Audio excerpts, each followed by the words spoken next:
Hello and welcome दोस्तों। आज की इस वीडियो में मैं बात करूंगा कि कल बाजार कैसा होगा। ओके, क्योंकि आज है बाजार बंद है, क्योंकि आज है बकरीद। ओके, तो 29 मई को बाजार कैसा होगा हम उस पर बात करेंगे। अ, पिछले वीडियो में मैंने जिस तरीके से बताया था, आप देखो कि सेम उस तरीके से बाजार ने मूव किया है। ओके, अगर आपने मेरा पिछला वीडियो देखा होगा तो आपको आराम से अच्छा खासा प्रॉफिट हुआ होगा और आपको काफी कुछ सीखने का भी मौका मिला होगा। ओके, तो सेम उसी तरीके से इस वीडियो में भी मैं बात करूंगा कि हमारा कल के लिए इम्पोर्टेंट लेवल क्या होगा, कल हम किस तरीके से बाजार में ट्रेड कर सकते हैं। ओके, तो वीडियो को लाइक और चैनल को सब्सक्राइब जरूर कर दीजिए। अब मैं वीडियो को शुरू करता हूँ। ओके, वीडियो को शुरू करने से पहले मैं ग्लोबल मार्केट में थोड़ा सा ओवरव्यू लूंगा। तो मैं यहाँ पे ग्लोबल मार्केट ओपन करता हूँ। ग्लोबल मार्केट में अगर आप देखोगे तो डाउ जोन्स फ्यूचर थोड़ी सी flat to negative, Asian market में भी पॉजिटिव नेगेटिविटी ऐसी दिख रही है। यूरोपियन मार्केट में सेम ज़्यादा कुछ बड़ी मूवमेंट नहीं है, लेकिन गिफ्ट निफ्टी अभी 247 पॉइंट नीचे दिखा रहा है। ओके, ऑफ कोर्स पिछले अगर आपने कल गिफ्ट निफ्टी का आप ज्यादातर कोई भरोसा नहीं है कि ये 100% ऐसा होगा, क्योंकि अगर कल आपने देखा होगा, ओके, तो अ, मतलब कल कल के एक दिन पहले जब बाजार बंद हुआ था तो गिफ्ट निफ्टी रात को अगर आपने देखा होगा तो 210 पॉइंट नीचे दिखा रहा था, लेकिन बाजार ओपन कहाँ पे हुआ? बाजार बिल्कुल फ्लैट ओपन हुआ, फ्लैट टू 20 पॉइंट 30 पॉइंट के आसपास नेगेटिव ओपन हुआ था। ओके, तो ये 100% नहीं कहा जा सकता है कि बाजार में गिफ्ट निफ्टी के हिसाब से बाजार ज्यादा गिरेगा। ओके, तो अब मैं बात करता हूं कि ईरान यूएस वॉर जो अभी चल ही रहा है, क्योंकि अगर आप देखो तो यहाँ पे आप देखो तो US strikes Iranian sites, Kuwait targeted by missile stones.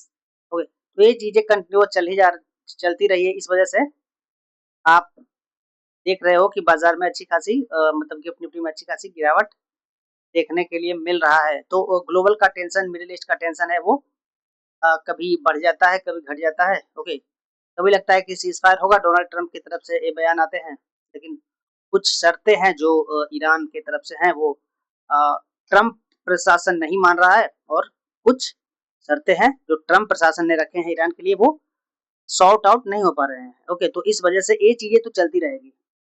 तो हमारे लिए सबसे बेहतर होगा कि हमारे लिए लेवल्स होगा बेहतर। अगर आपने या मैंने किसी लेवल के ऊपर बाई और सेल करने का जो मतलब प्लान बनाया है, अगर वो लेवल ब्रेक होता है या ब्रेकआउट होता है तो हमें इजिली अपना स्टॉप लॉस लेकर के चले जाना है, क्योंकि बाजार में जितने भी मतलब जितने भी सिनेरियो होते हैं, जैसे कि global tension, crude oil price बढ़ना, ये सब सारी चीजें तो आपको प्राइस एक्शन के रूप में ही बनता हुआ दिखता है। तो प्राइस एक्शन एक ऐसा चीज है यहाँ पे आप चीजों को मतलब प्राइस को आप प्रेडिक्ट कर सकते हो। ओके, तो अब मैं बात करता हूँ कि मैंने पिछले वीडियो में क्या बताया था। पिछले वीडियो में मैंने बोला था कि बाजार अगर क्या करता है, नीचे एक इम्पोर्टेंट सपोर्ट एरिया है जो है 23,860 का। ओके, और ये काफी ज्यादा इम्पोर्टेंट सपोर्ट एरिया था। मैंने बोला था कि गैप अप खुलेगा तो क्या सिनेरियो रहेगा और गैप डाउन खुलेगा तो क्या सिनेरियो रहेगा। ओके, तो अगर आप छोटे टाइम फ्रेम पे इसको देखो तो मैंने बोला था कि बाजार आपको कल यानी कि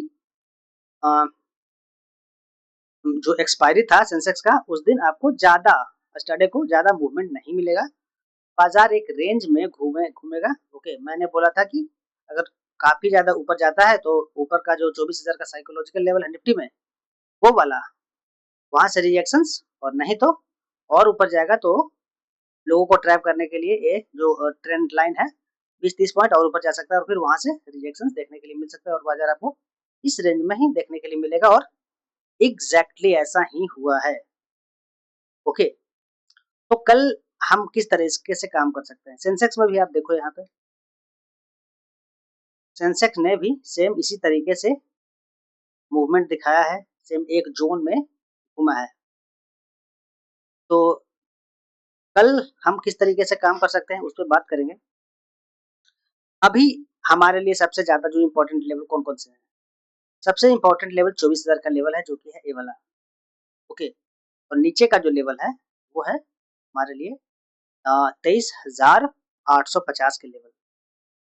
अगर मैं थोड़े से टाइम फ्रेम बड़ा करता हूँ, ओके, अगर मैं इसको थोड़े से टाइम फ्रेम बड़ा करता हूँ जैसे कि 15 मिनट पे आने के बाद आप देखो कि बाजार जब तक ये लेवल ब्रेक नहीं करेगा 23,850-45 के लेवल अच्छी एक कैंडल ब्रेक नहीं करेगा तब तक बाजार नीचे आने की संभावना कम है, क्योंकि 15 मिनट के कैंडल पे अगर आप देखोगे यहाँ पे तो ये जो 200 ईएमए भी है, ओके, 200 ईएमए भी है तो ये एक सपोर्ट का काम यहाँ पे भी करने वाला है। और ऊपर की अगर मैं बात करूं तो ऊपर ट्रेंड लाइन तक का जो लेवल है वो दिखता है आने वाले समय में, आने वाले समय में नहीं मतलब कल के दिन ऐसा होने की पॉसिबिलिटी है। अब बात करते हैं कि बाजार किस तरीके से मूवमेंट कर सकता है। तो उसके लिए हम हमारे लिए सबसे जो इम्पोर्टेंट लेवल है आज का क्लोजिंग काफी ज्यादा इम्पोर्टेंट होगा।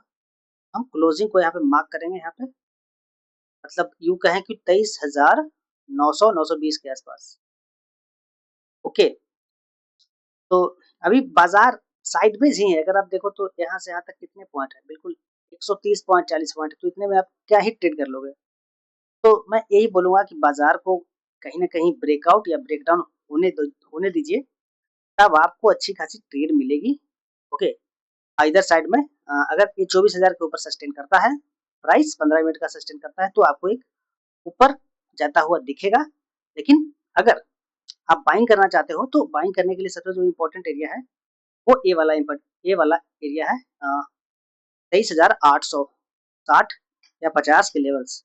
अगर आपको बाजार घूमते घूमते यहाँ पे आता है और यहाँ पे कोई बुलिश कैंडल बनता है, कोई ऐसे प्राइस एक्शन बनता है जो हायर हाई बना रही है, तो आप यहाँ से बाइंग करोगे ना तो आपको ऊपर जाएगा तो आपको ज्यादा पॉइंट्स मिलेंगे, क्योंकि जब 23,850 से ऊपर जाएगा तो उसके पास ऊपर जाने के लिए 24,000 का साइकोलॉजिकल लेवल भी है।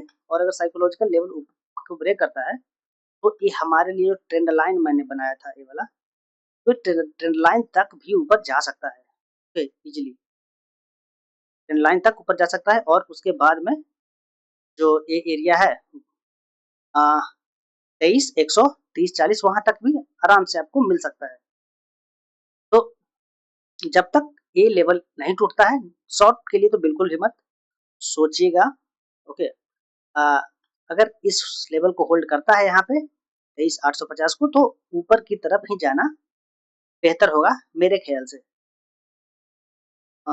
अब मैं बात करता हूँ वन डे टाइम फ्रेम पे जाने के बाद बाजार गैप अप और गैप डाउन हो जाता है तो क्या करें।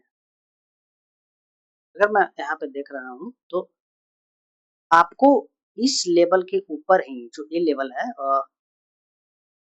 24,130 के ऊपर अगर ये अच्छे खासे कैंडल वन डे का कैंडल सस्टेन करता है, वन डे का कैंडल, ओके, तो आपको ये आराम से ऊपर जाता हुआ दिखेगा और ये फिर से ये जो इसका लेवल है 24,600 तक जाता हुआ दिखेगा।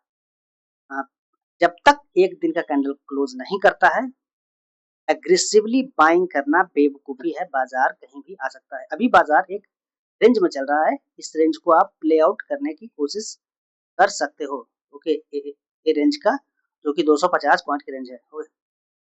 तो ये चीजें कल के लिए पॉसिबल है। अब मैं बैंकिंग सेक्टर की बात करता हूँ। बैंक निफ्टी,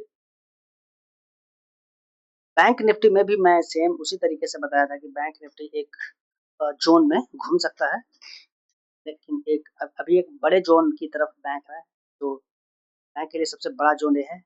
अभी बैंक इसी जोन में घूमता हुआ दिखेगा आपको हो सकता है कई दिन तक मतलब 900 पॉइंट के अंदर में ही घूमता हुआ दिखेगा, क्योंकि क्या करेगा कल आपको क्या करने के लिए मिलेगा कि अब यहाँ से गिर रहा है तो एक जोन है, फिर यहाँ से बाइंग, फिर सेलिंग, बाइंग, सेलिंग, इस तरीके से मूव करेगा जब तक निफ्टी बैंक में ये लेवल ब्रेक नहीं होता है, तब तक आपको ऊपर या नीचे जाने के लिए तो बिल्कुल भी ना मिलेगा। तो मैं यही बोलूंगा कि जो लेवल्स है एक मतलब एक जोन को प्ले करिए, जोन को अगर किसी भी तरफ में जोन टूटता है तो वो आप वहां से अपना स्टॉप लॉस जो भी है बुक करके निकल सकते हैं। ओके, तो जोन अगर ऊपर टूटता है तो ऊपर की ओर ये है 55,800, और अगर इसके ऊपर भी जाता है तो सीधा 56,400 के आसपास जाता हुआ दिखेगा। नीचे की ओर सबसे स्ट्रॉन्ग एरिया है, नीचे की ओर ये वाला मतलब 54,200, 54,200 का एक बहुत ज्यादा स्ट्रॉन्ग सपोर्ट है। ओके, तो जब तक ये 54,600 के लेवल या 580 के लेवल ब्रेक नहीं करता है, ये नीचे आने वाला नहीं है। ओके, तो ये था हमारा एनालिसिस निफ्टी में, बैंक निफ्टी में। आपको क्या लगता है कल बाजार कैसा हो सकता है? कमेंट करके जरूर बताइएगा। ओके, मिलते हैं अगले वीडियो में।